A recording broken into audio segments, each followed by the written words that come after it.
Hello folks and welcome to ASAS the Topic Explorer, and today we'll discuss why your next phone should be a foldable phone. Disclaimer: we won't be talking about clamshell foldable phones because they don't have bigger displays that evolves normal foldable phones into bigger displays, or tablets, which is the biggest advantage a true foldable phone has. Yes, you heard it right. We will be talking about phones that folds to a normal looking phone and unfolds to a tablet. Clamshell phones have the same size of today's normal phone's display, making it a flip phone with no point. So let's get started with the true foldable phones.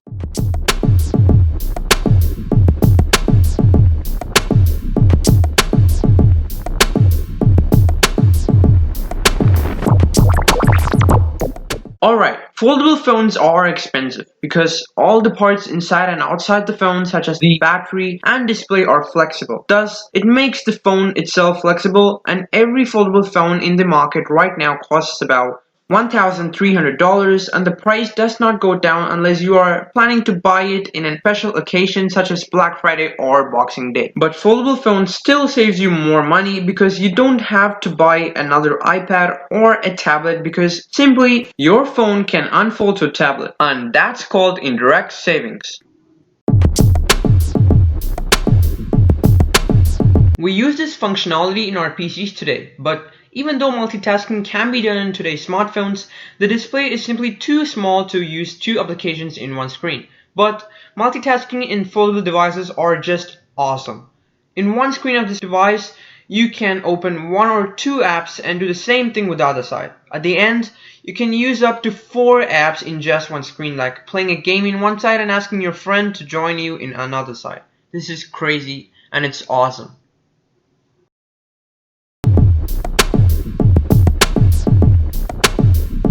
You can also use your foldable phone as a laptop, having it half folded and a digital keyboard in one side, and have an application on another side such as Excel, Office, or PowerPoint, which makes productivity on foldable phones much better, just like in PCs, or close to PCs. Before we continue with the rest of the reasons, I would really appreciate if you can hit that subscribe button if you haven't already, as I've worked really hard. Even though it's a few minutes video, making YouTube video takes a long time. So please do hit that subscribe button under this video or in the bottom right corner, which encourages me to post even more videos like this. Now, back to business. Even though it might not sound like a big deal, we all have been using phones with a single rectangular and stiff displays, but foldable phones take phones to a whole new level, which both phone and tablet as a single gadget in one hand, and that's a great deal.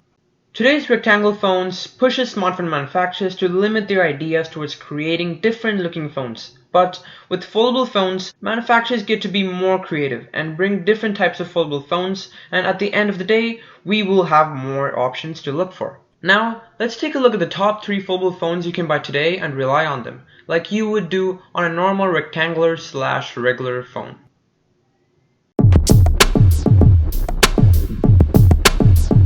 This is Huawei's first foldable phone, including the X, and what's interesting about it is that it folds outwards.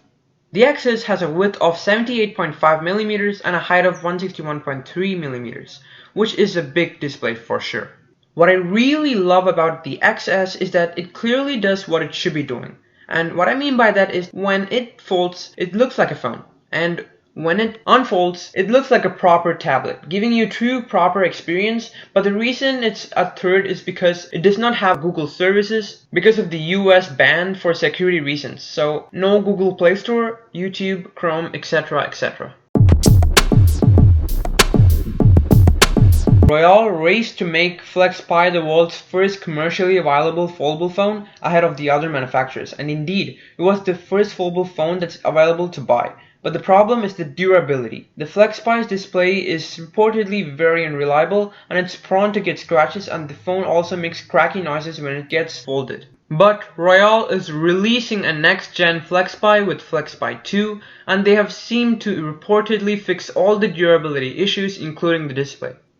The main reason the FlexPi 2 is ahead of Huawei XS is because it isn't banned from using Google services, which makes it way better than the XS, because honestly, without Google services, it's horrible in my opinion. So if you plan to buy a FlexPi, make sure to go for the FlexPi 2, which should have a solution for all the problems the previous gen faced.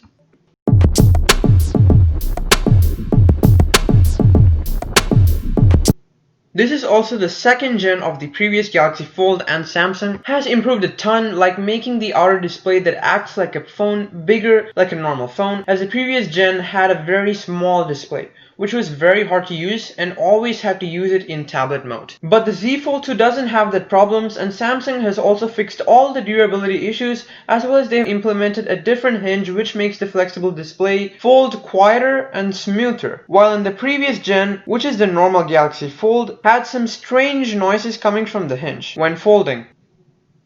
So folks, the Z Fold 2 is the best folding phone out there, as Samsung has fixed all the issues users has been facing with the previous version. So if you want a durable and a long-lasting foldable phone, then you should go for the Z Fold 2, as it's the king out there right now. Now, let me know which fold will you buy: Huawei XS, FlexPi 2, or Galaxy Z Fold 2 in the comment box below, and until the next video, stay safe and keep exploring what interests you in life.